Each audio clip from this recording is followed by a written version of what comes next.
Hey guys, welcome back to my channel. So today I'm going to be teaching us something super exciting, and it's how I made this beautiful picture frame topper for a birthday cake. So first of all, I'll be showing you the tools you need for this particular project. Very importantly, you need the picture. It could be anybody's picture. It could be in square form or round form, but we'll be working with a round picture today for this particular project. You'll also need a small rolling pin. The small rolling pin is because the project we're working on is actually a very small project. You would need your corn flour to dust your work table with while rolling your fondant, the pizza cutter, which is now my favorite decorating tool, your fondant smoother. We'll also be working with a silicone mold. The silicone mold, we'll use it round the picture when we are done trimming and everything. We'll also need skewers. You could use 2 sticks of skewers. Some people make use of 1, but I love to make use of 2. This would help our picture frame stand upright when we are done. We'll also be making use of our edible glue. I just mixed this right now, so it's going to sit and set for a while. Our edible glue is a mixture of your CMC and your water. We'll be working with our edible spirits because we're going to finish this off with some nice gold painting, and of course our gold dust where we'll pour our edible spirits into for this particular project.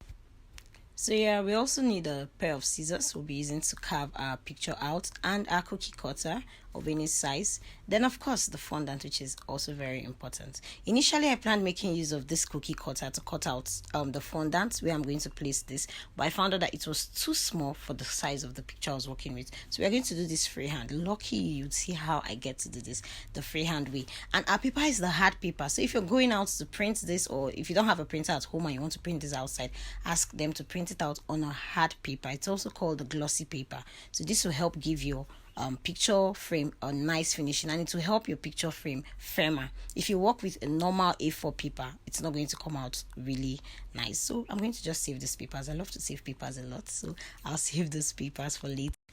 Okay, let's get down to business. I'm going to dust my work table with some corn flour. You could use a little amount of corn flour. You could also dust your work table with Crisco, but I'm the queen of corn flour and I love to work with corn flour. I'm also going to give this fondant a nice massage. I'd already worked on it earlier before now. Then I'll get my candlestick rolling pin and roll this out. You want to roll it not so flat. There's a particular thickness you want to attain. If it's too flat, it's not going to stand.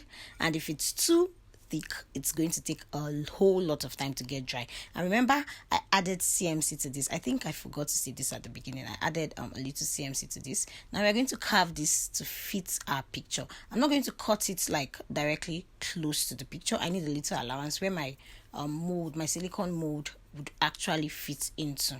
So I'm going to be applying my edible glue right now on my paper. Very little. You don't use so much so it doesn't soak your paper. After applying the edible glue on your paper, that's when you're going to place the paper on the fondant.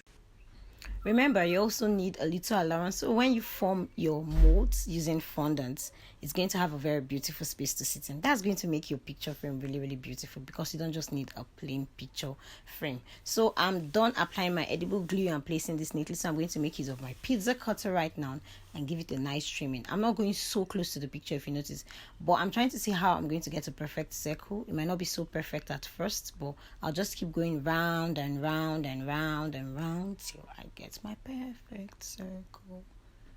Okay, so I think we're almost there. I'm not sure. That doesn't look smooth yet. Okay, so fondant smoother is going to do the trick for us, and we're almost there. So I think we can work with this now. I'm using our skewers. Like I said earlier, some people work with just 1 skewer, some people work with 2, but I prefer working with 2 skewers because it gives my picture or whatever I want to stand, it gives it a stronger foundation. So we're going to be working with 2. And when you're inserting this should go up all the way through this picture frame till the half point. At least let it get to the half point. You can even go above the half point. You would use your palms to actually feel it. That's why I'm placing my palm on it. Do not press this. Do not press it. Your palm is just there to guide it and feel it. And while you're inserting this skewer, rotate your hand. If you look very closely, I'm rotating my hand. I'm not just putting it all the way through. You rotate your hand gently so it doesn't bulge out like down or up. So you rotate your hand and get it all the way through, at least a little above the half point. That way your fondant will be more steady and can easily stand when it has dried up.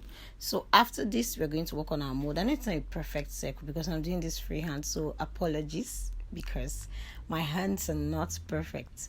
So at this point, we're going to introduce our silicone mold. I'd already applied a little Crisco, that's vegetable shortening, on this mold, and the reason why I had to apply vegetable shortening on this is so my fondant can easily come out. If you don't apply vegetable shortening on this, your fondant might end up sticking into the silicone mold and you end up making a mess. So try to apply a little vegetable shortening on your mold before you make use of it. I'm going to give this a very fine roll. Roll your fondant into a tiny sausage, depends on the kind of the part of the mold you're going to work with. Then press this in very gently and be steady. Then cut out the excess. I'm going to do a class actually on how to make use of silicone molds. This is not the best way to use a silicone mold though, but for this class you'll have to manage this. So I got a little excess around the corner, so I'm going to make use of my pizza cutter and take out that excess, because you don't need that excess, you just need that floral pattern on your mold. Okay, I think I'm almost done with that. Yeah. Then I'm going to introduce my edible glue. I need to shift this a bit forward here so you get to see what I'm doing. I'll apply my edible glue around that allowance. Remember the allowance I told you at the beginning? So I'm going to apply my edible glue around there, and that's where this beautiful mold is going to sit. And we're going to do this all through the picture frame. At the end of the day, this is going to come out super duper beautiful. Like, I can feel it already. I hope you can. Okay, I like that. So we're going to repeat this process. I think I need like 6 or 7 more of this to be able to complete this picture, because it's a really wide picture. On a normal day I use 5 if I'm working with a smaller frame, but for today I think we'll work with 6 or 7 more, making it about 7 or 8 more pieces of floral molds to go around. You could work with any mold at all, any mold you have available. That's what you can work with. Okay, so it mustn't be this particular mold I made use of. Whatever you can lay your hands on, work with it, as long as it's a beautiful mold. If it's a guy's picture, most times I don't make use of the floral mold. I make use of a very mature mold. Maybe I'm going to do a guy's picture someday, so you see I make use of a very, very mature kind of mold. But for a lady's cake, it has to be playful and super beautiful. So I'll be working with this floral mold. Okay, I had to apply extra glue because my first glue didn't get to that part. I'm actually making use of a palette knife here to cut it because my pizza cutter started annoying me. So I introduced the palette knife, and voila, as you can see, this is pretty. But you see, you can't actually feel it right now. That's why I had to talk about using the edible spirit and gold. You could work with your edible gold dust, you could work with your edible silver dust, or any color that appeals to you. But I would love gold to give this a beautiful pop-up, because as it's purple, I'm not really feeling it. So a little edible spirit into our gold dust, and then we're good to paint. Remember, you can also try this and send your picture to me. I'll be so glad to see your feedback. And don't just watch this. Also drop a comment. If you have questions, you can also ask. I'll be always available to answer your questions. Let's see. That's looking beautiful. You can see now the floral pattern on our mold is now more defined because the gold has given it this pop, so it's now very obvious it's showing. I'm not doing a full gold painting around it. I'm just kind of like brushing this with gold because the cake I'm working on is actually lilac cake or lilac cake. So it's something like a purple cake. So I still want my purple to show a bit, but not so much. And you can see, doesn't this look so beautiful? And I used it to decorate a 7 inches buttercream cake.